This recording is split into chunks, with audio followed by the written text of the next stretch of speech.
안녕하세요. 닉스TV의 닉입니다. 식사하셨어요? 저도 오늘 주말이라 가지고 피자 시켜 먹었습니다. 오늘 되게 후줄근하게 나오네요. 제가 이제 면도했다가 다시 이제 기르고 있는데 이게 딱 보기 안 좋을 때의 길이라 가지고 되게 좀 지저분하게 나오는 것 같은데 진짜 약간 이러고 한국 가면은 잡리스, 홈리스, 유슬리스, 섹슬리스 이렇게 보일 것 같아요. 어쨌든 오늘은 어떤 얘기를 할 거냐면은 국내 EPC 산업 부활이라고 해가지고 어떤 분이 구독자인지는 모르겠는데 제 영상을 보시는 분이 이메일을 보내주셨어요. 그래서 그거에 대해서 한번 얘기를 하려고 하는데 모르겠어요. 이거 지금 보내시는 분이 보고 있을지 모르겠는데 뭐 그 자세한 거는 말 안 할 테니까 이런 개인적인 거는 말 안 할 테니까 뭐 이해해 주시리라고 생각을 합니다. 그래서 이분은 제가 보기엔 저보다 나이가 많을 것 같아요. 뭐 편견일 수도 있는데 왜냐하면 이분은 대기업에서 일을 하다가 퇴직하셔서 지금 사업체를 운영하고 계시대요. 그 플랜트 관련된. 그러니까 제가 보기에는 저보다는 나이가 좀 있지 않으실까라고 생각을 했고, 뭐 저보다 나이가 어리시다면은 뭐 저의 편견이겠죠. 막 사업할 것 같은 사람들은 나이가 많은 사람들일 거야라고 하는 그것도 저의 어떤 꼰대 마인드겠죠. 어쨌든 그 이분께서 이제 이메일을 보내주셨어요. EPC 산업에 대한 부활에 대해서 어떻게 생각을 하냐 저한테 이런 얘기를 물어보셨는데 처음에 이거 이메일을 받고 깜짝 놀랐어요. 이렇게 경험이 많으실 것 같고 저보다 나이도 많으실 것 같은데 이런 미천한 저의 의견을 이메일로 굳이 물어보시는 거에서 깜짝 놀랐고 근데 놀랐습니다. 뭐 제가 그렇게 뭐 글쎄요 그냥 회사원일 뿐인데 이렇게 여쭤봐 주시니까는 되게 좀 부담스럽기도 하고 그러네요. 뭐 저 뭐 그렇게 잘난 사람도 아닌데 그래서 그거에 대한 이제 저의 생각이 맞을 수도 있고 틀릴 수도 있고 뭐 터무니없는 생각일 수도 있고 실용성이 없는 생각일 수도 있고 어떤 이런 불가능한 생각일 수도 있어요. 근데 뭐 일단은 저에 대해 이렇게 저한테 이렇게 국내 EPC에 대해서 얘기를 물어보셨으니까 한번 답변을 한번 드리려고 해요. 제가 이제 곰곰이 생각해 보니까 제가 EPC를 되게 까는 소리를 되게 많이 했어요. 비판하는 소리. 그래서 이걸 듣다 보면은 만약에 제 영상을 보는 현직자가 계시다면 야 비판하기는 엄청 쉽지. 누구나 다 정치 비판하고 비판하는 건 엄청 쉬운데 그거에 대한 솔루션을 제시를 하고 이렇게 했었어야 되는데 내가 너무 비판만 하지 않았나. 그래서 너무 이런 EPC 국내 EPC를 망할 수밖에 없는 이유 막 이렇게 해서 까는 소리만 하니까 이거를 저를 보시는 현직자 분들 중에서는 야, 이씨 까고 있네요. 니까짓 게뭐 이런 말을 생각을 하셨을 수도 있을 것 같아요. 그래서 오늘은 국내 EPC에 대해서 어떻게 하면은 좀 이런 좀 더 살아날 수 있을까에 대한 거를 미천하지만 저의 개인적인 생각을 뭐 개인 SNS니까요 다 말할 수 있죠. 그래서 얘기해 보려고 하는데 그 전에 그 이메일 보내주신 게 있어요. 그래서 이메일 보내주신 거에 대한 거를 짤막하게 읽어드리고 그거에 대한 저의 코멘트를 잠깐 하고 그 다음에 좀 얘기를 하려고 해요. 그래서 이제 이분이 어떻게 말씀해 주시냐면 국내 EPC 업체별 전문 분야 부재 그리고 차별화 없이 백화점식으로 사업을 벌리고 수주가 줄어 경영이 어려우면 경험 많은 상위직부터 해고하고 최근에는 비용 줄인다고 계약직을 늘려서 그 충성심이 결여가 되는 등 게다가 주인 없는 봉급쟁이 사장이 경영을 하다가 보니 단기 실적에 매몰되어 이제는 중국, 터키, 인도와 경쟁하는 처지가 되었습니다.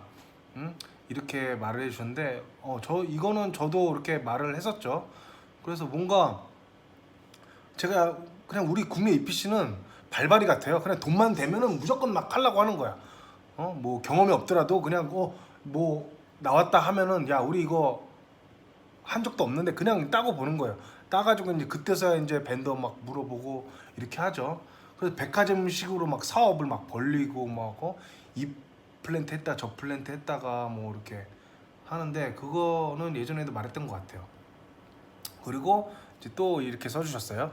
지난 40년간 상세 설계, 디테일 엔지니어링이죠. 시공, 그리고 시운전, 소위 다운스트림 분야. 다운스트림이라고 말하면 여기서는 이제 베이직 엔지니어링, 피드, 베이직 엔지니어링, 디테일 엔지니어링, 뭐 컨스트럭션, 인스톨레이션, 뭐 커미션 이렇게 말하는데, 베이직 엔지니어링, 피드가 아닌 이 다운스트림, 그 디테일 설계부터 쭉 되는 그 분야의 경험을 가진 전문가가 많이 축적된 반면, 많이 축적됐겠죠. 많이 경험이 있으니까요. 그동안 EPC 업체에서. 그렇지만 이제 선진 업체들, 뭐 외국의 피드를 하는 그런 업체들은 업스트림의 전문성이 있으나 다운스트림, 이제 아무래도 이제 업스트림 피드만 하고 베이직 엔지니어링만 하다 보니까 이런 다운스트림 이제 디테일 엔지니어링 쪽에는 경험이 좀 경험자 부족으로 호황기 때 수행한 피드 패키지에 대한 많은 오류를 전부 EPC 업체가 떠넘겨줘가지고 수지원의 손실을 보기도 하고, 그래서 저가 수주로 진급도 하고 책임지는 사람은 유야무야 지나가고, 뭐 이렇게 말씀해 주셨어요. 뭐 이거는 다 아시는 거죠. 일단 내가 프로포절 팀이야, 견적 팀이야. 그래서 뭐 저가 수주를 해가지고 이 프로젝트를 땄어. 우리 경험도 없고 했는데 이렇게 땄어. 그러면 그 사람 진급하는 거죠. 왜? 내가 이 수주를 하는데 공을 세웠으니까. 근데 실상을 들여다보면 저가 수주일 수도 있고, 그걸 제대로 베리피케이션을 안 해가지고 뭐 피드에서 나온 거 실수를 잡아내지 못하고, 뭐 이런 것들이 있는 거를 이제 제대로 했지만, 이제 그 견적 단계에서 그 사람은 뭐 책임 뭐 질 게 없죠. 그냥 어디 뭐 그 사람 뭐 다른 데 이직하거나 아니면은 뭐 다른 데 있거나 하면은 뭐 그 사람을 때릴 거예요, 어떻게 할 거예요? 뭐 책임질 수가 없는 거죠. 제 여기서 코멘트를 드리자면은, 이제 이분께서 디테일 엔지니어링에 대해서 분야의 경험을 가진 전문가가 많이 축적됐다고 했는데, 제가 이제 EPC에서 일하다가 패키지에서 일을 하다 보니까 EPC에서 하는 거는 제가 보기엔 디테일 엔지니어링이 아닌 것 같아요. 뭐 이걸 보시는 분이 건방지게 생각할 수는 있는데, 뭐 제 SNS니까 얘기를 한번 해보겠습니다. 그 예전에 이제 제가 EPC에 있을 때는 우리 EPC는 디테일 엔지니어링을 되게 잘한다, 많이 한다 라고 하는데, 지금 생각해보면 그 EPC에서 말하는 디테일 엔지니어링이라고 하면은 그 디테일 엔지니어링이 아니라 제가 보면은 리메이닝 엔지니어링 같아요. 리메이닝 워크 엔지니어링. 그러니까 피드, 베이직 엔지니어링 빼고 그 나머지 일을 하는 거지 디테일 엔지니어링이 아닌 것 같아요. 제가 이제 물어볼게요. 진짜 디테일 엔지니어링이라고 하면은, 글쎄요, 이걸 보시는 분 중에 EPC에서 있으신 분 중에 프로세스 엔지니어이신 분 중에 자기가 뭐 대리건, 과장이건, 차장이건, 부장이건 간에 혹시 본인이 직접 쉘앤튜브 힛 익스체인저를 HTR라든지 이용해가지고 다 디자인하실 수 있는 분이 계신가요? 뭐 있을 수 있을 것 같아요. 이건 본 적이 있어요. 꽤 많이. 그러면 그래. 그럼 만약에 그 프로세스 엔지니어 분 중에 파이어드 가스 히터가 있어요. 그 뭐 버너는 무조건 뭐 사와야 되겠죠. 그건 약간 메케니컬적인 거니까. 그럼 버너에 들어가는 가스 튜브라든지 아니면 파이어 튜브, 그리고 그 안에 들어가는 유체, 그거를 담는 뱃셀을 정확하게 다 그 사이징 하실 수 있는 분이 계신가요? 프로세스 엔지니어 중에? 아니면 뭐 정말 간단한 가스 리퀴드 세퍼레이터 중에 자기가 거기에 들어가는 가스 디스트리뷰터라든지 아니면 와이어 메쉬, 뭐 베인팩, 이런 것들을 정확하게 디자인해서 할 수 있는 분이 계신가요? 디자인한다는 건 무슨 아이디 이걸 말하는 게 아니라, 베인팩이면 그 간격부터 시작해가지고 어떤 형상이고 이런 걸 각도는 어떻게 되고, 뭐 가스 디스트리뷰터는 각도는 어떻게 되고, 이런 거를 다 디자인하실 수 있는 분이 계신가요? 저는 이런 게 디테일 엔지니어라고 생각을 해요. 그리고 또 만약에 일렉트릭 히터가 있어요. 일렉트릭 히터 번들이 있겠죠. 번들로 만약에 물을 끓인다고 해. 그럼 번들은 이제 물론 사와야 되겠죠. 이거는 사와야 되는 거예요. 근데 이제 그걸 사오는데 돈이 시간이 걸리잖아요. 그러면은 일단 그거 번들은 사오는데 뱃셀을 사이징을 해야 돼요. 그럼 뱃셀을 사이징 하실 수 있는 분이 계신가요? 그 번들에 대한 인포메이션 없이? 그 번들의 아이디가 얼마나 될 거고, 랭스는 얼마나 필요하고, 그리고 그 번들에 들어가는 이 엘리먼트의 아이디는 얼마고, 그런 거를 다 에스티메이션 해가지고 뱃셀 사이즈를 픽스를 딱 시킬 수 있으신 분이 계신가요? 이 일렉트릭 히터 번들의 정보 없이? 저는 이런 것들을 디테일하게 디자인하는 게 디테일 엔지니어링 생각을 해요. 근데 EPC 분들 중에서 만약에 부장님이 이걸 보신다면 그럴 수 있을 것 같아요. 야, 그거 쉘앤튜브 업체에다 맡기거나 메케니컬 팀의 스페셜 팀인데 거기다 맡기면 되고, 인터널도 베셀 뭐 슐자라든지 커클러치 이런 데다가 맡기면 돼. 거기서 사오면 되는 거고. 일렉트릭 히터 그거 일렉트릭 히터 번들 업체다가 빨리 물어봐가지고 그거 대충 아이디랑 디멘션 물어봐가지고 그래 물어봐가지고 하면 되는 거 아니야. 다 맡기고 하면 되는데 그 자체를 저는 바꿔야 된다는 거예요. 그 말은즉슨 뭐냐면은 제가 만약에 너 뭐 글쎄요 그 말은 뭐냐면 야 왜 그걸 해외 직구해? 그냥 하이마트라든지 백화점 가가지고 사면 되잖아. 이 말이랑 별다를 게 없다고 생각을 해요. 제가 해외 직구하는 이유가 뭐냐? 해외 직구하면은 어떤 제가 이제 봐야 될 거라든지 영어라든지 스펙 그런 걸 볼 건 많지만은 가격을 싸게 살 수 있으니까 해외 직구를 하는 거잖아요. 근데 거기다 대고 야 해외 직구 왜 해? 백화점 가서 사. 이거는 말 앞뒤가 안 맞는 거죠. 디테일 엔지니어링이 아니에요. 디테일 엔지니어는 자기가 직접 해야 되는 겁니다. 그 디테일하게 정말 디테일하게. 근데 이 PC는 다 야 벤더한테 물어봐. 벤더한테 맡기면 되지. 벤더 없으면 하나도 못 하는 거예요. 물론 이제 저도 디테일한 이런 메커니컬적인 그거는 벤더 인포메이션이 필요하죠. 하지만은 이제 많은 똑같은 벤더를 사용하고 그 벤더가 어떻게 디자인하는 걸 캐치를 했고 하니까는 이제 그 벤더 그 인포메이션 없이도 제가 이제 다 픽스를 시킬 수가 있습니다. 그런 것처럼 저는 디테일 엔지니어라고 하면은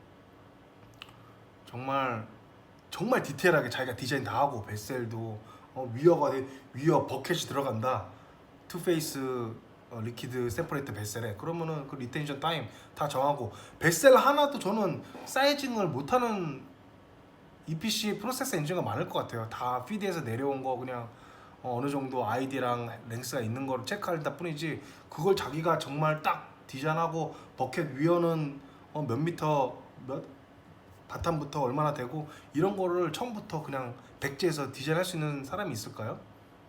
없을 뿐더러 있다고 해도 믿어주지 않겠죠. 그게 저는 디테일 엔지니어링이 아니라고 생각을 해요. 그냥 토스만 하는 거죠. 벤더 인포메이션 받아가지고 이렇게 하고 벤더 인포메이션 없으면 못 하고 핑계 대고 벤더 인포메이션 없어가지고 사이즈가 픽스를 못 한다 뺐어요. 핑계 대는 거죠 그냥. 그래서 저는 그러니까 이제 백화점에서 가서 사. 백화점 비싸잖아요. 그럼 어디서 줄여? 못 줄이는 거죠. 그러니까 EPC가 잘 하는 게 뭐냐면 백화점에서 구입을 해야 되는데 백화점 가서 구입을 하면 비싸니까 그렇다고 내가 해? 나도 못 해. 그럼 뭘 하냐? 싼 업체, 중국 업체, 뭐 한국에 경험 없는 업체를 데리고 가요. 데리고 가. 그런 다음에 그 업체를 그냥 조지는 거예요. 그러니까 이거는 정말 말도 안 되는 갑질하는 거지. 왜 말도 안 되는 게 뭐냐면 아니 싼 게 비지떡이라고 싼 거 샀으면은 싼 거다 하고 그냥 써야지. 싼 거 사놓고는 그 기대치는 어디 막 어디 중국 거 이름도 없는 핸드폰 사가지고는 그 기대치는 애플인 거야. 야 이거 왜 터치 속도가 왜 이렇게 느리냐? 막 이렇게 코멘트 하는 거예요. 막 닥달하고 너 왜 이렇게 빨리 안 만드냐? 아니 자기가 돈을 싸게 주고 샀는데 싼 게 비지떡인데 거기다 대고 자기 나 대기업이다라고 하고 돈은 안 주는 주제에 기대치가 엄청 높아가지고 갑질하고 당연히 싼 데에서 샀으니까 싼 퀄리티가 나올 수밖에 없는 거죠. 당연한 겁니다 그거는. 근데 이제 그 한국의 경험업체 돈 싸게 주고 사가지고 그 벤더 그냥 조지는 거죠. 야 이거 언제까지 낼 수 있어? 못 내? 그럼 사장한테 전화합니다. 그냥 새파랗게 어린 사람이 전화해가지고 막 목이 메이네. 전화해가지고 너 당장 들어와 우리 회사로. 아니면은 거기 직원 거기서 일하지 말고 내 옆자리로 컴퓨터 들고 와서 내 옆자리에서 일해. 이렇게 하죠. 물론 이제 끌고 가야 되니까 이게 악순환인 것 같아요. 아니 싼 돈으로 싸게 샀으면은 거기에 만족하고 자기가 할 것이지. 싼 돈으로 사가지고 이 기대치는 정말 세계 최고 수준의 기대치를 원하니까 그런 갑질이 나오는 거예요. 근데 이해도 돼요. 왜냐면 이 사람이 따라오지를 못하니까. 싸게 벤더를 지정을 한 거고. 그러니까 갑질할 수밖에 없는 거죠. 나도 살아야 되니까. 이 벤더가 잘 못해. 그러면 이제 사장한테 전화하고 그냥 여길 와. 당장 들어와. 막 하는 거죠. 제가 안 좋아하는 겁니다. 그런 퀄리티를 원하면은 돈 비싸게 주고 백화점 가서 사세요. 정품을 사세요. 어디 야매로 사지 말고 정품 애플 가가지고 애플 정품을 사세요. 하세요. 왜 어디 짜가 사가지고 거기다가 이거 짜가니 뭐니 이거 왜 퀄리티가 왜 이러니 왜 이러는 겁니까 도대체? 음, 너무 화를 냈나요? 그리고 이제 또 이렇게 쓰셨어요. 그러나 과거에는 그래도 경기가 회복이 되면 수지가 증가하리라는 희망이 있었지만 지금은 원천 기술이 없어서 어떤 이런 피드라든지 베이직 이런 업스트림 시장에서는 불러주는 발주자가 없고 다운스트림은 경쟁력이 없어 희망이 보이지 않는데 문제의 심각성이 있는 것 같습니다. 맞습니다. 원천 기술이 없어요. 입사 후 프로세스 엔지니어 경력 10년이면 황금기에 해당하는 직급인데 한국 EPC 산업은 그대로 희망이 없는 것인지 아니면 대안이 무엇인지를 듣고 싶습니다. 이렇게 하셨는데 프로세스 엔지니어 10년이면 황금기인가요? 제가 EPC에서 듣기로는 야 엔지니어는 10년 정도는 해야지 이제 그때서야 이제 조금 안다라고 이렇게 했어요. 그래서 이제 제가 지금 EPC 가면은 아마 그냥 뭐 찍소리도 못 할 겁니다. 왜냐면 거기에 뭐 20년, 30년 된 제가 이제 가면은 대리 말년차거나 과장 처음 과장 이제 1년차, 2년차 이렇게 될 텐데 과장 나부랭이가 과장 뭐 대리 말년차가 뭐 이렇게 뭐 잠깐 뭐 지금 한국 EPC 산업은 이대로 희망이 없는 것인지를 말할 직급이 아닌 거죠. EPC에서 그래서 이걸 말하는 것 지금 말하는 자체도 되게 웃깁니다. 이걸 말할 자격이 있는 건지도 싶고요. 근데 이렇게 물어봐 주신 거에 대해서 모르고 저보다 나이가 많으신데 이렇게 저한테 물어봐 주셨다는 거에 대해서 좀 신선합니다. 왜냐면 제가 한국 EPC 겪었던 거는 적어도 차부장급은 돼야지 이제 뭐 이런 업계 돌아가라는 거라든지 EPC 산업 이런 걸 말하는 거지 대리 말년차 과장이 이런 걸 말한다는 거는 상상할 수도 없고 뭐 웃긴 일인 거죠. 그리고 누가 들어주지도 않고 어쨌든 뭐 이렇게 또 말씀해 주셨어요. 문제점을 예리하게 지적하는 것을 보고 오히려 국내 EPC 산업에 대한 애착이 너무 강하다는 느낌을 받았습니다. 그래서 전문 분야 경험을 강의를 통해 후배들과 공유하기도 뭐 소통하시는 모습이 좋습니다라고 했는데 제가 올린 게 강의라고 표현을 해주시니까 저는 너무 이렇게 몸둘 바를 모르겠네요. 이게 강의는 아닌 것 같습니다. 강의는 아니고 그냥 끄적끄적거림? 그냥 끄적거림이라고 하면 될 것 같아요. 애착이 너무 강하다? 애착. 그래서 내가 한국 EPC에 대해서 이런 애착이 있었나? 산업에 대해서 했는데 그건 잘 모르겠어요. 왜냐면 한국 EPC에서 엄청 무시를 많이 당했거든요. 패키지 벤더로 갔을 때 엄청 무시를 많이 당해가지고 모르겠습니다. 왜냐면 대기업이야.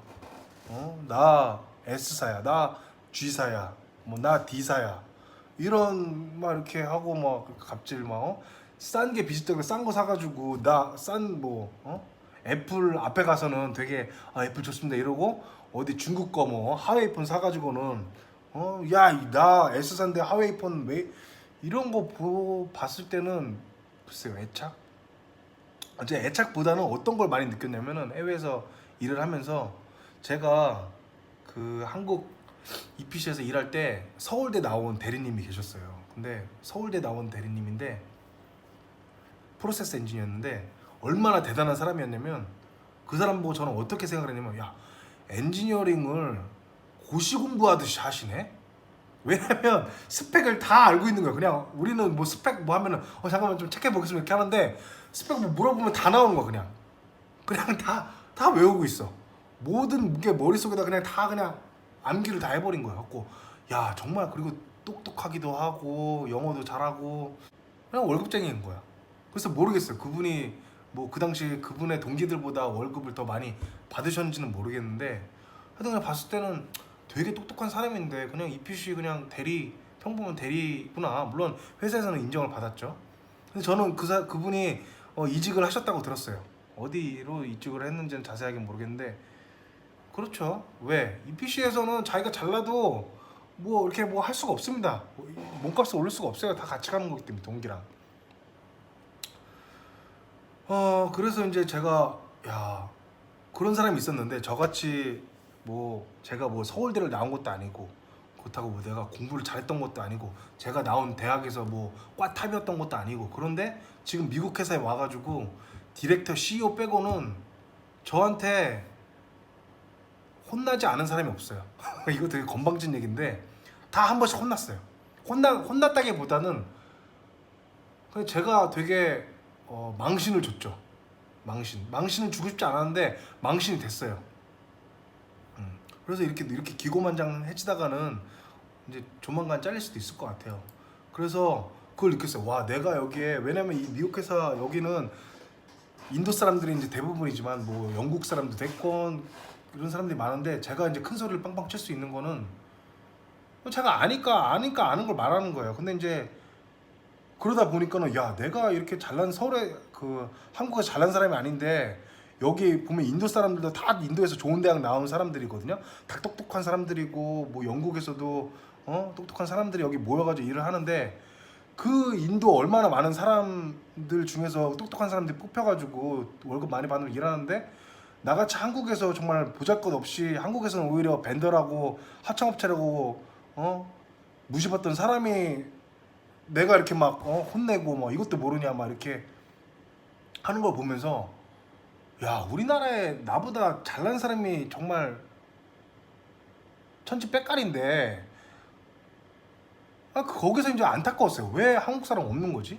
왜 이렇게 엔지니어링에서 빌빌대는 거지? 원천 기술 없이? 그냥 그런 게 안타까웠어요. 애착이보다는 그게 애착인가요? 그래서 어떤 큰 소리를 뻥뻥 쳤냐면 물론 이거는 이제 뭐 그 배관 쪽이었는데 그저께 이런 일이 있었어요. 이제 배관 팀에서 이제 그분도 한 뭐 모르겠어요. 몇 년 됐다고 하는데 인도 사람인데 저한테 이제 그걸 물어보는 거예요. 야, 펌프가 있었거든요. 리시프로케이팅 펌프가 있는데 이제 제가 P&Id에다가 리무버블 스풀 있잖아요. 이제 파이프 조그만 스풀을 안 집어넣었어요. 응? 스풀이 없어요. 그래가지고 이제 그렇게 P&Id를 그리고 이렇게 했죠. 이렇게 했는데 이제 물어보는 거예요. 야, 이거 리무버블 스풀 필요한 거 아니야? 그래서 저한테 물어보더라고요. 그리고 이제 뭐 그 펌프가 스태틱 헤드가 있어야 되잖아요, MPSH 때문에. 근데 이게 펌프가 엄청 올라와졌다는 거예요. 상승했다는 거예요, 높이가. 그 높이가 상승한다는 거는 MPSH 우리 A가 줄어든다는 거거든요. 그래가지고 이제 줄일 수밖에 없다. 파이핑 어떤 이런 설치 이런 문제 때문에. 그래가지고 이제 제가 이메일을 보냈죠. 화가 엄청 나는 거예요. 물론 이제 이거 다른 사람이었으면 야, 이거는 파이핑 스컵이다, 니네가 알아서 해라 라고 했을 텐데 저는 다 알고 있는 거죠. 그래가지고 첫 번째 리모블 스풀 펌프 이제 이렇게 이메일을 썼어요. 모르겠어요. 저는 알고 있는 내용이거든요. 그래서 야, as a piping engineer로서 what do you think? Do we need removable spool or not? Normally removable spool we need this RS for the maintenance. So do you think as a piping engineer, do you think we need this removable spool for this pump? 이렇게 물어봤죠. 이거 정말 리무버 스풀이 필요한 거냐 물어봤죠. 필요하면 넣어야 되는 거 아니냐. 그러니 이거는 파이핑 팀에서 너네가 뭐 모노레일 트레일 이용해가지고 이거를 메인터넌스 할 때 빼낼 수가 없을 때 리무버 스풀 써가지고 리무버 스풀 먼저 제거하고 펌프를 빼내는데 저는 알거든요. 이거를 현장에서 그 스풀 없이도 이거를 그냥 뺄 수가 있습니다. 그래서 굳이 그 파이핑 스풀 안 넣은 거. 왜? 파이핑 스풀 넣으면은 그 펌프 디스차지 석션으로 해가지고 다 600파운드거든요. 600파운드면은 플랜지가 엄청 비쌉니다. 그러면 스풀 하나면은 플랜지가 몇 개가 추가돼야 돼? 4개, 8개가 추가돼야 되잖아요. 그러면 펌프가 4대가 있는데 플랜지가 벌써 그 두꺼운 플랜지가 얼마나 있어야 되는 거야. 그래서 안 그린 거예요. 아끼려고. 근데 이제 그렇게 물어봤죠. 네가 해야 된다. 파이핑 엔지니어로서 너가 보기엔 어떠냐? 필요한 거 같아? 이거 리무버블 스풀 없이도 빼낼 수 있어? 펌프? 이렇게 물어봤죠. 그러니까 이제 또 뭐 헛소리 하는 거예요.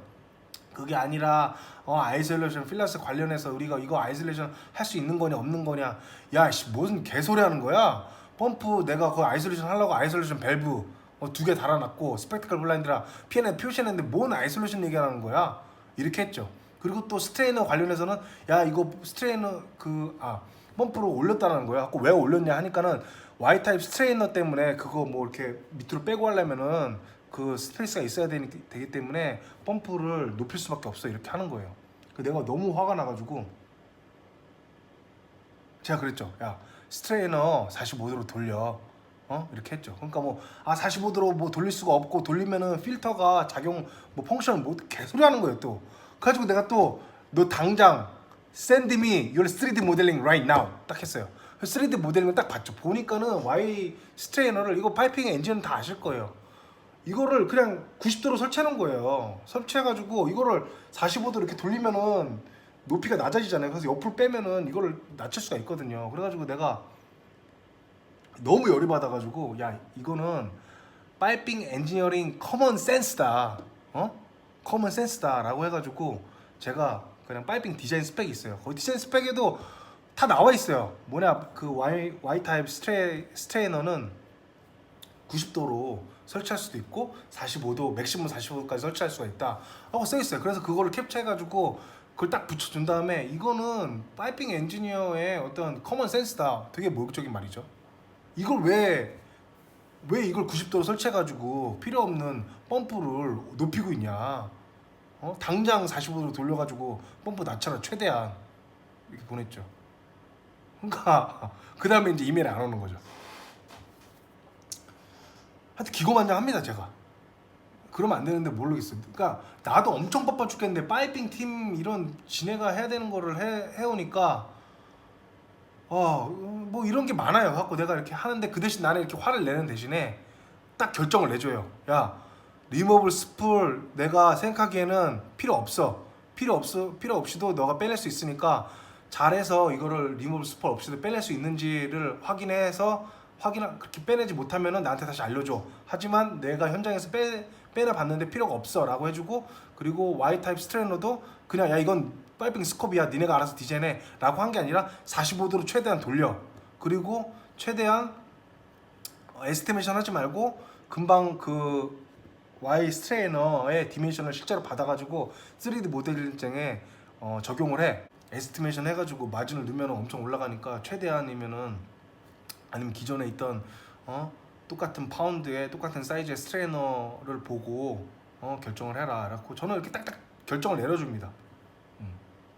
하여튼 그런 이유 때문인 것 같아요. 그냥 내가 현장에서 알고 직접 설치도 해보고 뭐가 문제인지 알고 하니까는 많이 혼내요. 파이핑이 됐건 인스트루멘테이션이 됐건 혼내는 좀 약간 기분 나쁘겠죠. 누가 만약에 이메일을 파이핑 엔지니어가, 야, 에서 프로세스 엔지니어로서 네 생각은 어떠냐? 너가 보기엔 여기 온도가, 디자인 템퍼레처가 이게 맞아? 어떻게 생각해? 내 생각에는, 내가 알고 있는 지식에는 디자인 템퍼레처가 뭐 프레셔가 MAWP보다는 낮아야 되고, 뭐 이렇게 막 설명을 하면 엄청 모욕적일 것 같아요. 근데 제가 그런 모욕적인 이메일을 엄청 많이 씁니다. 왜 이걸 몰라? 스펙에 이거 있는데 왜 스펙을 안 읽어봐? 이렇게 모욕적으로 해요. 그래서 야, 나같이 정말 한국에서 찐따 취급 받는 사람도 여기 와가지고 이렇게 가르쳐주면서 일하는데 왜 서울대 나온 사람, 이런 사람들은 없을까? 그런 것 같아요. 소위 이렇게 말씀해 주셨어요.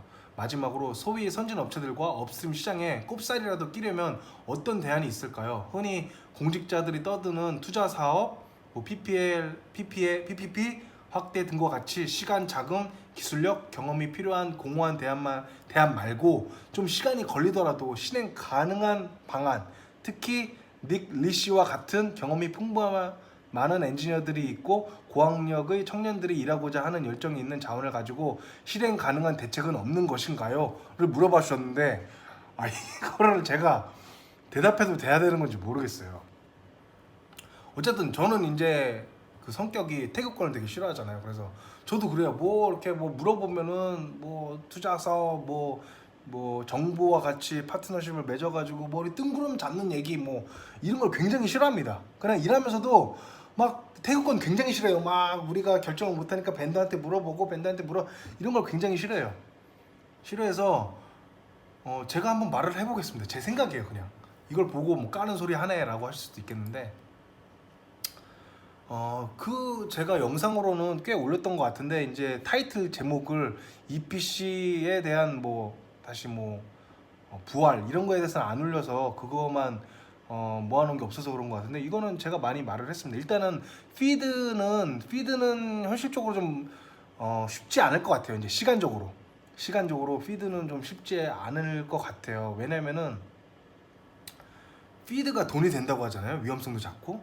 그럼 그 말은 뭐냐? 거꾸로 생각하면 피드는 그 EPC보다 사람이 많이 필요가 없습니다. 피드 엔지니어링 피드 하는데 사람이 많이 필요하겠습니까? 그 사람이 많이 필요 없다는 거는 적은 사람으로도 고부가 가치는 일을 하니까, 근데 돈을 많이 주니까 이게 수익성이 있는 거예요. 만약에 피드 하는데 EPC 같이 사람이 많이 필요하다 그러면은 수익성이 없는 거죠. 이 피드라는 게 매력적인 게 많은 사람은 필요 없고 위험성도 적은데 돈을 또 많이 받아. 그리고 그 위험성이 EPC한테 전가할 수 있어. 야, 이거는 디테일에서 잡아냈어야지. 이거는 디테일에서 해야지. 이거를 피드에서 다 어떻게 해. 이렇게 하니까 글쎄요. 피드 하면 좋죠. 근데 피드 하면은 많은 이런 일자리 창출이 되기는 힘든 것 같아요. 매력적이죠. 피드 할 팀은. 그래서 이제 피드 같은 경우는 진짜 장기적인 플랜을 가지고 피드 할 팀을 EPC 안에서 꾸리는 거예요. 피드 할 팀을 꾸려가지고 이제 그것만 이제 연구하는 거죠. 뭐 컴프레서 트레인이 가는데 컴프레서 트레인을 2트레인으로 가느냐 3트레인으로 가느냐, 어떤 게 절약이 되느냐, 뭐 GDU를 이용하는 게 낫냐 아니면 몰시브를 이용하는 게 낫냐, 이런 대안들이 많은 것 중에 그 대안들을 이제 비교하면서 가장 옵티마이제이션 시키는 거죠. 야, 컴프레서는 뭐 50 by 3 이렇게 뭐라고 하죠?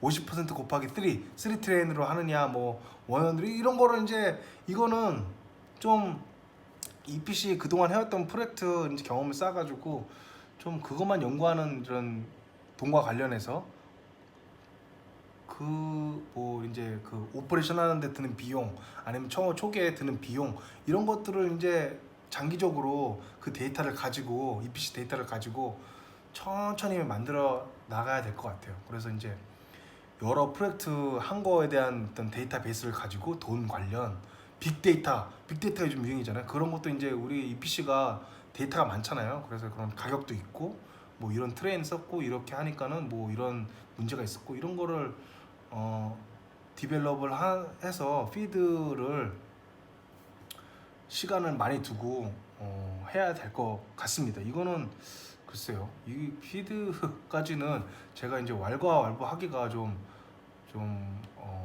벗어난 영역인 것 같아요. 그럼 이제 EPC 산업에 대해서 얘기를 한번 해볼게요. 이거는 종종 얘기를 했는데 다시 한번 말을 해볼게요. 그럼 우리가 어떻게 해야 될까? 이제 제가 만약에 EPC CEO로 발탁이 된다. 생각만 해도 되게 떨리네. EPC의 CEO로 발탁이 딱 돼. 그러면 이제 저는 딱 발탁되자마자 딱 사장실에 딱 가가지고 딱 어떤 이제 윈도우에 딱 서가지고 이제 일을 시작하겠죠. 생각만 해도 되게 좋네.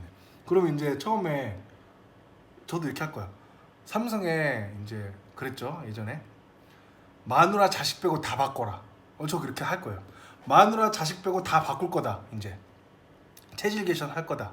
이렇게 할 거예요. 쉽지 않겠죠. 왜냐면 그 기득권층들이 얼마나 반발하겠습니까. 그리고 그동안 이제 젖어있던 워크 스타일이 있는데 그걸 바꾼다? 마누라 자식 빼고 다 바꾼다? 힘들죠. 그래서 이제 회사 오너가 아니면은 봉급쟁이 CEO라면은 많이 힘들 것 같은데, 일단은 이제 저는 그럴 것 같아요. 마누라 자식 빼고 다 바꿔라. 그래서 일단은 잉여 인간 색출할 겁니다. 잉여 인간들.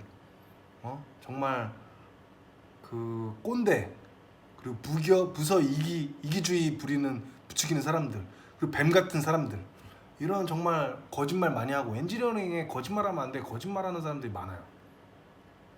그리고 막 이렇게 어떻게든지 책임 안 지려고 빠져나가는 이런 뱀 같은 사람들을 다 색출해서 다 자를 겁니다. 일단. 그리고 이제 우리가 그동안 EPC가 이 EPC 회사에서 수행했던 프로젝트를 다 가져오라고 할 거예요. 그래서 이제 그 정보를 다 가지고 와가지고 그 중에서 거기에 들어갔던 패키지를 쭉 뽑을 것 같아요. 어떤 패키지, 이 프로젝트는 어떤 패키지가 쭉 들어갔고 가격이랑 쭉 이제 리스트를 이제 해달라고 할 거예요. 한 다음에 우리가 그동안 했던 프로젝트에서 어떤 패키지가 가장 많이 사용이 됐는지를 딱 뽑을 것 같아요. 우리가 이 패키지는 굉장히 많이 패키지를 많이 했었어. 그래서 이 패키지 벤더로부터 이거를 여러 벤더가 있겠죠. 어떤 이 패키지는 항상 우리가 많이 굉장히 그동안 몇십 년 동안 이 패키지는 굉장히 많이 썼던 거를 패키지를 딱 줄입니다.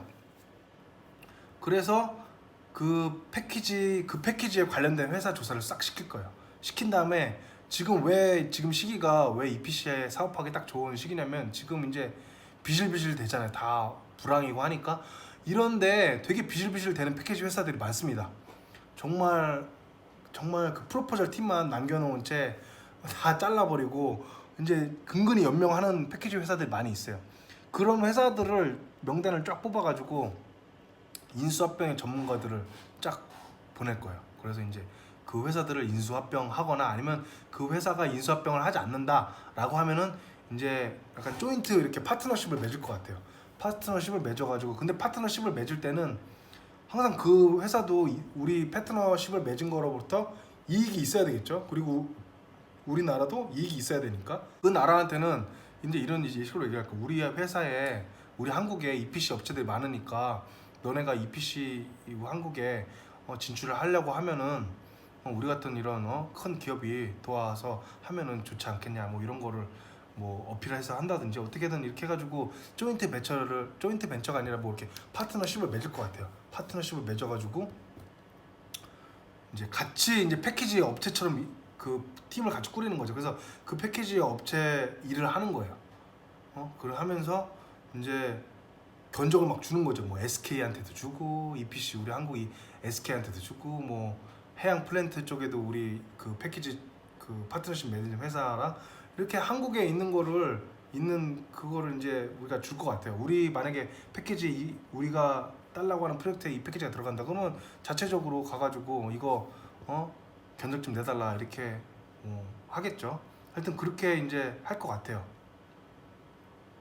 그 다음에 이제 점점 잠식해 가는 거죠. 왜냐하면 이 회사가 비실비실 되니까 그 틈만 노리는 거죠. 그래서 이제 트라이를 하는 거죠. 우리가 이 지분을 뭐 90%, 80% 이렇게 사고 싶다 이렇게 말을 하는 거죠. 그러면서 이제 결국은 이제 이 그 벤더 리스트에 엔드 유저 발주처에서 벤더 리스트에 이 업체 이름이 들어가겠죠. 그러면서 이제 슬쩍 우리 만약에 내 지금 CEO 있는 회사가 두바이 회사야. 그러면은 이 패키지 옆에 우리 두바이 이름을 살짝 올리는 거예요.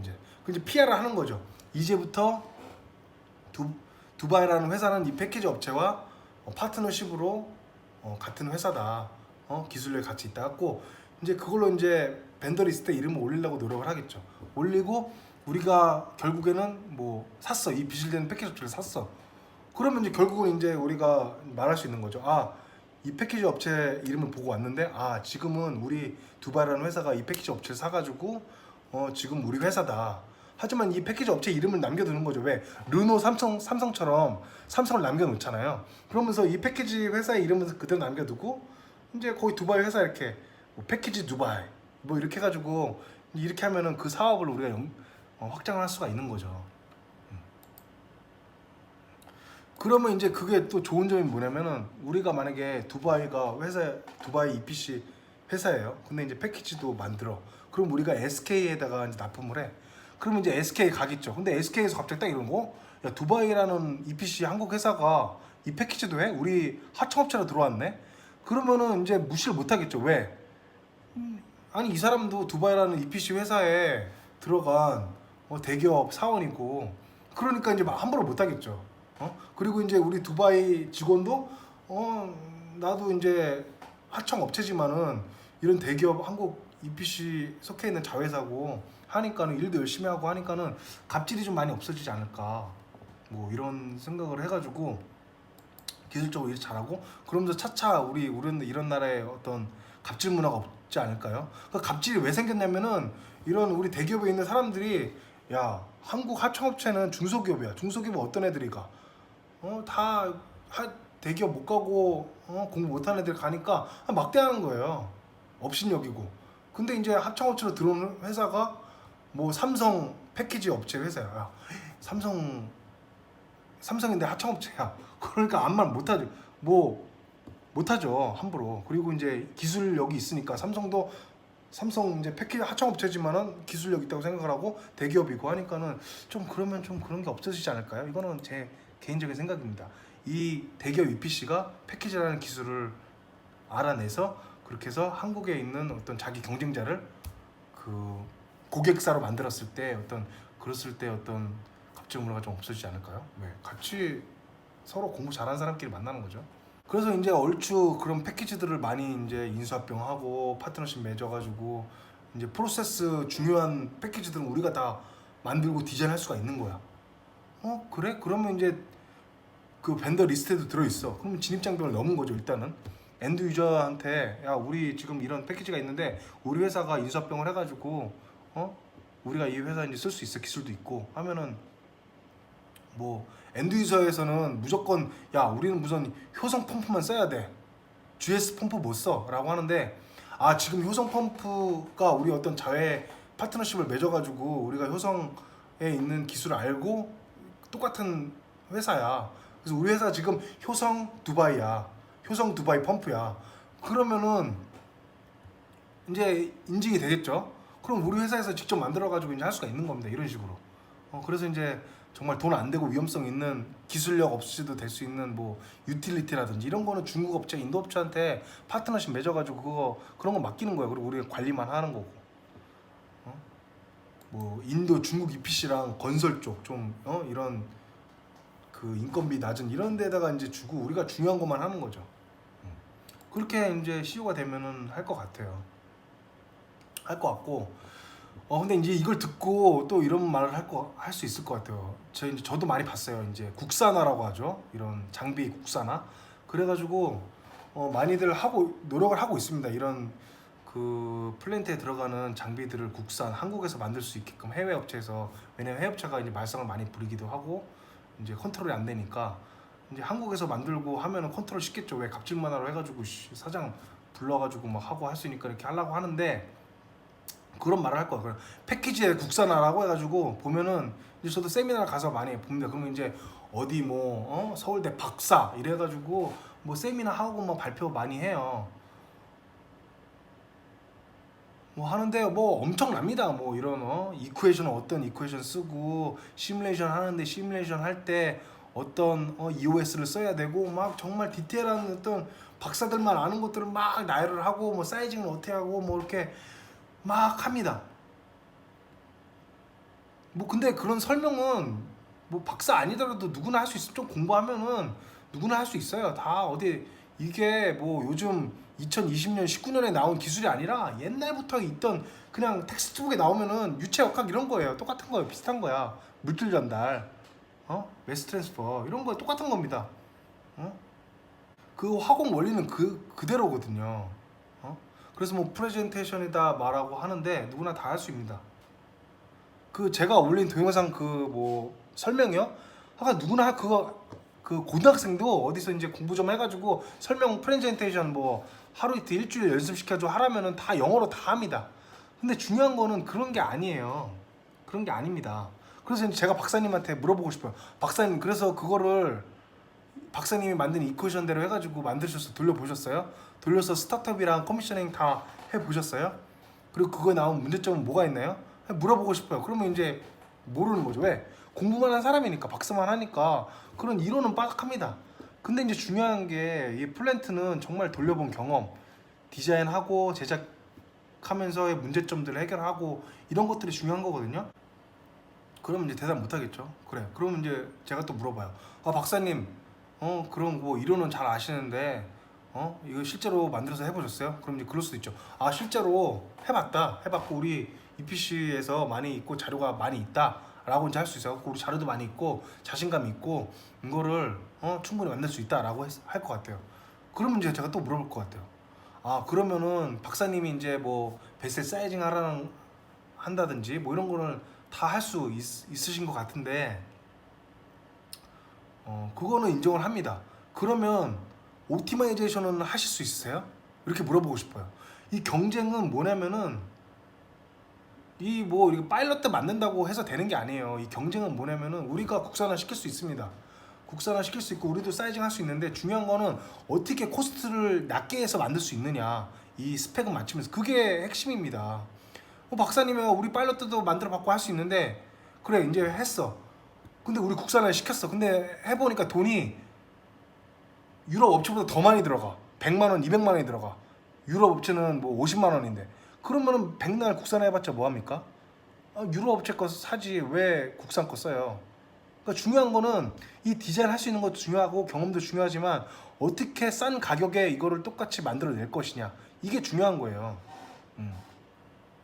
국산화 시켰는데 국산한 게 비싸. 그러면 국산화 시키나 말하죠. 그러니까 국산화 시키되 어떻게 싸게 만드느냐까지를 해야지 국산화가 됐다라고 할 수가 있는 거겠죠. 물론 그렇게 하고 있겠죠. 하지만은 이렇게 해서 파일럿들을 만든다고 해서 파일럿들을 만들면은 데이터는 많이 얻을 수 있지만 글쎄요, 이게 각 플랜트마다 캐파가 다르고 뭐 조건이 다르고 한데 그때에 맞춰서 이제 크기를 달려가면서 이제 옵티마이제이션을 하기는 힘들 것 같아요. 옵티마이제이션을 하기 위한 어떤 이런 거를 연구하기는 좀 힘들 것 같습니다. 파일럿들만 만들어서는요.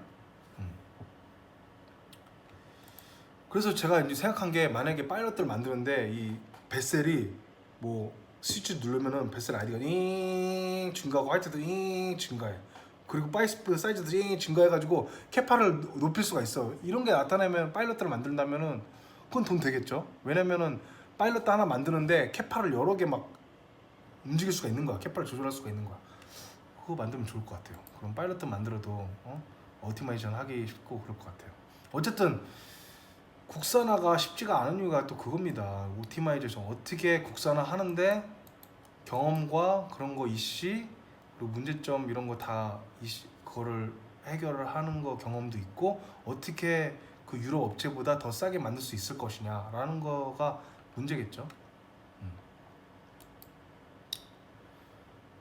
또 좋은 점은 이제 제가 만약에 CEO잖아요. 이제 그래 패키지 이제 다 이렇게 세팅이 됐어. 그래서 패키지를 이제 납품을 했어요. 우리가 이 PC를 따가지고 이 들어가는 이 패키지를 모든 패키지 우리가 다 했어. 뭐 쓸모없는 뭐 유틸리티라든지 이런 뭐 컨스트럭션 뭐 이런 콘크리트는 중고업체에다 주고 어떻게 해서 만들었어요. 그래서 이제 또 하나의 사업 아이템이 이 PC가 살아나갈 될 거는 이 PC 그 패키지를 하면 뭐냐면은 이제 발주처에서 이제 돌리겠죠. 5년, 뭐 10년, 20년 이렇게 돌리겠죠.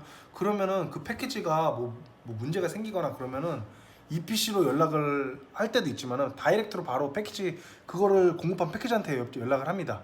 왜? EPC에 연락해봤자 EPC도 모르거든. 그러니까 토스를 해줍니다. 뭐 펌프에 이상이 생겼어. 그러면 EPC한테 연락을 해요. 야, 이 펌프가 많이 흔들린다. 그러면 EPC에서도 그 펌프를 제공한 뭐 효성 펌프에다가 이메일 보내가지고 얘 이런 문제가 있대. 그냥 전달역자 역할만 하는 거죠. 그러다 보면은 패키지를 우리가 만들었어. 그럼 패키지가 이제 5년 이렇게 하다 보면은 뭐 문제가 생길 수도 있고 문제가 안 생기더라도 저는 어떻게 할 거냐면은 우리가 2년, 1년, 뭐 5년마다 직접 서비스를 해준다는 거예요. 우리가 가가지고 패키지가 잘 돌아가고 있는지 에너지 세이빙을 해가지고 운전할 수 있는 방법은 없는지 체크를 진단을 해주고 그리고 또 트레이닝도 시켜주고 뭐 하겠다. 무료로 하겠다는 거예요. 무료로 해주겠다는데 누가 싫어합니까? 그래서 이제 저 같은 엔진을 딱 보냅니다. 무료로 이제 그 우리가 5년 전에 했던 패키지를 이제 진단하고 뭐 저 같은 엔진을 보내가지고 거기 이제 DCS라는 룸 가면은 다 기록이 됩니다. 뭐 시간마다 기록이 돼요. 압력 트렌드가 있어요. 다 기록이 몇 년 동안 이제 기록이 다 있습니다. 그거를 이제 다 쭉 달라고 하는 거예요. 그래가지고 뭐 이제 진단하는 척은 아니고 진단하는 척 하겠죠. 뭐 이렇게 갑자기 프레셔가 피크가 나는데 아 이때 무슨 일이 일어났냐, 왜 피크가 쳤고 그 다음에 어떤 일이 일어났냐, 뭐 이런 식으로 해가지고 근데 그 데이터를 이제 제가 가지고 오는 거죠. 그러면 그 재산이 되는 거예요. 파일럿을 굳이 만들 필요가 없이 여러 캐파가 있겠죠, 전 세계에. 그러면 우리 엔진을 보내가지고 그 피드백을 얻는 거예요. 그 피드백이 기술입니다. 이걸 만드는 게 중요한 게 아니라 그걸 돌리면서 어떤 문제점이 있었고 이런 문제점이 있었는데 아 이런 거는 다시 우리가 디벨롭을 해야 되겠다라는 걸 얻을 수가 있고 그리고 실제 운전하면서 그 오퍼레이터들이 겪었던 문제점 그리고 이런 건 개선했으면 좋겠다라는 거를 다 모으는 거예요.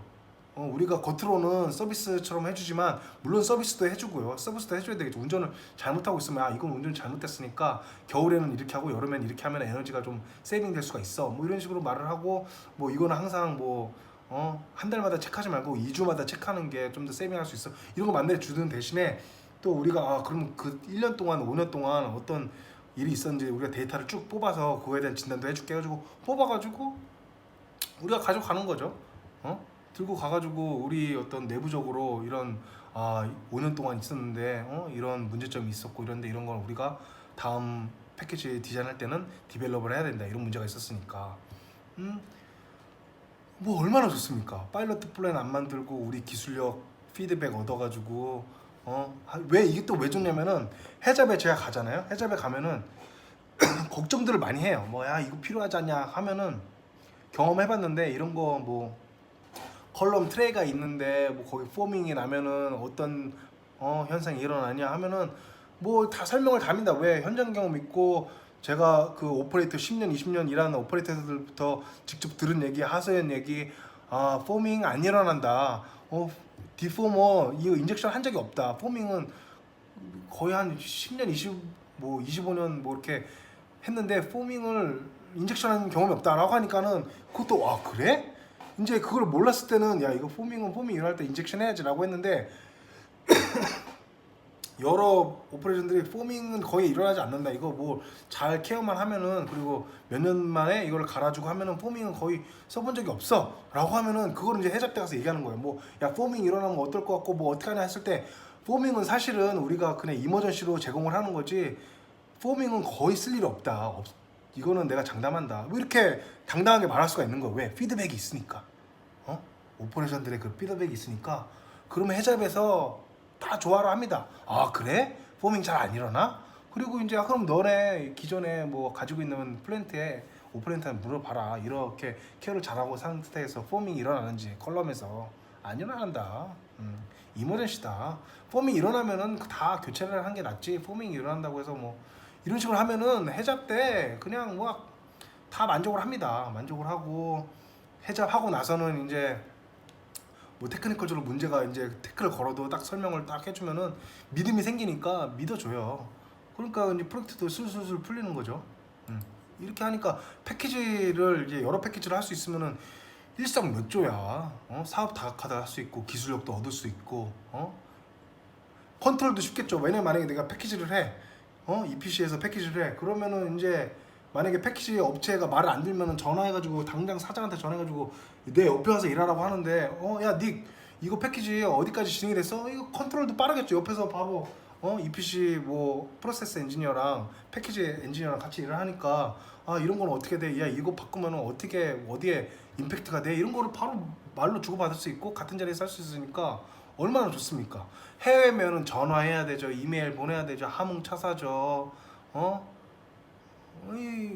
일석몇조인지 모르겠어요. 이걸 난 꼭 해야 된다고 됩니다. 그리고 외국인 엔지니어들을 다 팀장급으로 뽑아야 된다. 그래서 영어를 쓰게끔 히딩크식으로 직급도 다 없애고 뭐 주니어, 시니어, 매니저급만 만들어가지고 연봉 협상도 그냥 직급에 상관없이 이 사람이 잘해 그러면 바로 올라. 뭐 만약에 뭐 제 밑에 대학생이 들어왔어요. 신입사원으로 그 사람이 엄청 뛰어나? 다 스펙 외우고 그래? 그러면 내 위로 보내는 거예요. 내 위로 보내고 그렇게 하는 거 거기에 뭐 전혀 기분 나쁘거나 할 게 없어. 왜? 당연하니까 그게. 뭐 요즘 보면은 융선열 검사 있죠. 검사는 기수책이라고 해가지고 뭐 자기보다 후배가 위로 가면은 다 나온다고 하는데 그게 지금 시대가 어느 시대인데 그 다 왜 그런지 모르겠어. 뭐 해병대야? 해병대예요? 뭐 기수 그러고 있어. 그냥 나보다 잘하는 사람이 있으면은 그런가 보다 하고 그냥 인정하는 겁니다. 내 실력이 이 정도구나. 뭐 후배가 더 빨리 뭐 간다. 그래서 저는 이런 직급 없애고 연봉도 잘하는 사람 더 많이 주고 이렇게 바꿀 것 같아요. 그리고 이제 또 이거는 뭐 오래전 추세인데 뭐 모듈로 될 수 있으면 모듈로 만드는 거죠. 모듈 베이스로 만들어가지고 조립도 쉽고 이송도 편하고 그리고 에러도 잡기 쉽고 이렇게 모듈 스키드식으로 이제 설치도 쉽게 더 할 것 같고 그리고 중요한 거는 저는 해양 플랜트 쪽에 있던 엔지니어들을 많이 뽑을 거예요. 왜냐고 물어볼 수 있는데 제가 이제 해양 플랜트도 해봤고 온쇼어 플랜트도 해봤잖아요. 근데 오프쇼어 해양 플랜트의 엔지니어들이 온쇼어에 있는 엔지니어들보다 나은 점이 뭔지 아세요? 뭐냐면은 해양 플랜트에서 한 엔지니어들은 그 좁은 공간이거든요. 왜냐면은 온쇼어는 널린 게 사막이고 땅이니까 공간을 신경 안 써. 공간을 신경 안 쓰는데 이 해양 플랜트를 하다 보니까 모듈로 하고 하다 보니까 공간을 되게 잘 사용을 해야 돼요. 그 모듈로 하다 보면 공간이 굉장히 중요하거든요. 왜냐면 스트럭처 웨이트 줄일 수 있죠 하니까 이 해양 플랜트 하던 사람들은 그 공간 줄이는 거에 이골이 나 있는 사람들이에요. 다 전문가들이야. 근데 이제 이 지금 파이핑 엔지니어도 온쇼에서 와가지고 Y 타입 트레이너 그냥 땅으로 박히게끔 해가지고 펌프 막 올리고 모르겠어요. 이거는 그 사람이 좀 멍청한 건지 모르겠는데 그냥 공간을 아낌없이 써. 야 공간 부족하다. 공간 좀 늘려라. 알겠다. 공간 늘릴게. 막 이렇게 하니까 그냥 막 코스트가 새어 나가는 거죠. 근데 이제 해양 플랜트는 딱 정해져 있는 거예요. 우리 플랫폼이 딱 정해져 있어. 공간 못 늘려. 그러니까 엄청 파이프도 진짜 디테일하게 될 수 있으면 줄이려고 하고 높이도 낮으려고 하니까 저는 해양 플랜트 사람들을 이제 많이 뽑을 것 같고 또 해양 플랜트 하던 엔지니어의 장점이 뭐냐면은 그건 모르겠어요. 그 해양 플랜트는 뭐냐면 바로 앞에 야드가 있죠. 제작하는 도크가 있죠. 거기서 이제 제작을 막 하잖아요. 그러니까 내가 좀 궁금해. 나는 이제 그 대기업 EPC 있을 때 뭐 내가 뭐 도면으로 뱃셀을 보고 히트 익스체인저를 보고 펌프를 보는데 일하면서 뭐 3년 뭐 이렇게 뭐 보면서 실제로 내가 디자인한 펌프라든지 뭐 파이프, 밸브, 매뉴얼 밸브, 뱃셀 이거를 직접 본 적이 한 번도 없어요. 그러니까 말이 안 되는 거죠. 자동차를 만드는데 자동차를 한 번도 본 적이 없다. 말이 안 되는 거죠. 근데 이제 해양 플랜트 했던 사람들은 바로 앞에 나가면은 그냥 플랫폼에다가 짓고 있으니까 다 볼 수가 있는 거예요. 그러니까 이제 이런 이해도 빠르고 또 이제 해양 플랜트는 이제 좀 탁탁탁 쌓다 보니까는 3D적인 마인드가 중요하거든요. 프로세스 엔진은 항상 2D로 보기 때문에 이런 높이 감각, 이런 3D 이런 감각이 중요한데 그런 거를 이제 실제로 보면서 느낄 수가 있고 스태틱 헤드가 어느 정도 되고 뭐 이런 걸 볼 수가 있으니까 해양 플랜트 사람들이 어떤 경험, 이런 실제 제작은 어떻게 되는지 이런 거에 대한 경험은 되게 강하다고 생각을 해요. 그리고 많이 접했을 거라고 생각을 해서 저는 해양 플랜트 왜냐면 온쇼어는 이 그 GS건설에서 그래 한번 뉴스에 나왔잖아요. GS건설 파격 행보 해가지고 신입사원을 다 그냥 해외로 보냈죠. 경험 익힌다고. 그러니까 온쇼어는 안 좋은 점은 현장 경험을 익히기 위해서 해외로 이제 비싼 돈을 가면서 보내야 되는데 해양 플랜트는 바로 그냥 계단 이제 건물 내려가지고 밖에 가면은 바로 앞에서 다 뭐 밸브 있고 파이프 있고 다 제작하고 있고 뭐 각 스키드 다 여러 나라에서 와가지고 거기다가 설치하고 하니까 얼마나 좋습니까? 근데 이제 해양 플랜트 엔지니어들도 가만 보면은 현장에 잘 안 나가요. 나가기 싫어하더라고. 이것도 고쳐야 돼요. 왜 현장을 안 나갑니까? 현장 나가가지고 실제로 보고 이 사람들이 어떻게 설치하는지 뭐가 문제점인지 이런 거를 판단을 하고 이런 거에 힘들어하네 이 사람들이. 내가 이거 조금만 설계할 때 조금만 디테일하게 하면은 이 사람들이 좀 더 일을 쉽게 하고 공기를 줄일 수 있겠구나라고 해야 되는데 해양 플랜트 사람들도 엔지니어들도 잘 현장에 안 나가는 것 같아요. 바로 앞인데 잘 안 나가는 것 같더라고요. 그냥 이메일이나 이렇게 뭐 하고 뭐 전화로만 하지 현장에는 안 나가는 것 같아요. 하이바 쓰고 모르겠어요. 잘 안 나가는 것 같더라고. 이거 해양 플랜트 엔지니어들이 이거는 각성을 해야 됩니다. 현장에 가가지고 말이지. 이거는 뭐 현장에서 어드저스트 해가지고 현장 작업으로 하세요. 뭐 자르고 뭐 그게 아니라 저는 뭐 인턴을 디자인할 때 현장 뭐 이런 거 안 합니다. 그냥 내가 막 다 자로 뭐 재가지고 해가지고 될 수 있으면 현장 작업을 최소화시킬 수 있게끔 설계를 다 합니다. 마치 내가 현장 그 인부인 것처럼 내가 이렇게 파이프 플랜지 맞힐 때 이게 무겁지 않을까? 플랜지가 무거워 그러면은 파이핑 스풀 집어넣어. 왜냐면 그 체인 블록 해가지고 막 해본 사람 알거든요. 이거 누가 설계했는지 이거 파이핑 스풀을 이거 무거운 거 70kg짜리 되는 거를 이거를 그냥 스풀로 만들면 어떻게 해? 뭐 위에 매달 체인 블락 매달 것도 없이 이거 하면 어떻게 하면은 그러니까 그런 것도 이제 너무 이게 무겁다 그러면은 메인터넌스 할 때 이거를 좀 하겠다 그럼 플랜지 뭐 비싸더라도 하나 더 집어넣고 뭐 이런 식으로 이걸 이제 해양 플랜트 한 사람들이 저는 온쇼어보다는 더 강하다고 봐요. 그렇기 때문에 제가 CEO라면 해양 플랜트에 있는 사람들을 뽑아올 것 같다. 그 사람들 이제 오티마이제이션 하는 거죠. 모듈로 제작을 하는데 모듈을 팍 빨빙 엔지니어가 팍 이제 오티마이제이션 하는 거죠. 그러면 뭐 돈 세이빙 하는 거죠. 그리고 이제 패키지를 하면은 온쇼어는 오프쇼어 못 하잖아요. 뭐 할 수도 있긴 있는데 이제 만약에 패키지를 우리가 할 수가 있어요. EPC인데 그러면 우리가 SK 건설에도 팔아먹을 수 있죠. 패키지를 우리가 만약에 이 프로젝트를 떨어졌는데 SK 건설이 땄어. 아니면 뭐 그 대림 사람이 땄어. 그러면 대림 사람에 우리 패키지를 이제 제공할 수도 있는 거고 또 하나 좋은 점은 해양 플랜트 쪽 뭐죠? 현대중공업, HHI, SHI, 삼성중공업 이런 데다가 온쇼, 오프쇼 세 개에 있는 오프쇼, 온쇼 다 패키지 형태로 그냥 다 팔 수가 있는 거예요. 그러니까 얼마나 사업 다각화가 됩니까? 옛날에는 온쇼 그냥 사막 바닥에밖에 못했는데 이거는 뭐 우리 경쟁자들을 모두 클라이언트로 돌리고 그리고 우리가 하지 못했던 해양 플랜트 쪽으로도 이렇게 팔아먹을 수 있으니까 저는 이런 게 저는 EPC 산업에 좀 이렇게 하면 좀 일자리도 늘어나고 하지 않을까요? 이렇게 얘기를 해봤는데 뭐 제가 뭐 알겠습니까? 저도 뭐 나부랭인데 근데 이제 회에 나와가지고 뭐 아는 사람 없고 위에 뭐 아는 사람 없으니까 이런 말 하는데 모르겠습니다. 이게 저의 그냥 개인적인 의견이고요. 이거 물어보신 그 사장님한테 도움이 됐는지는 모르겠네요.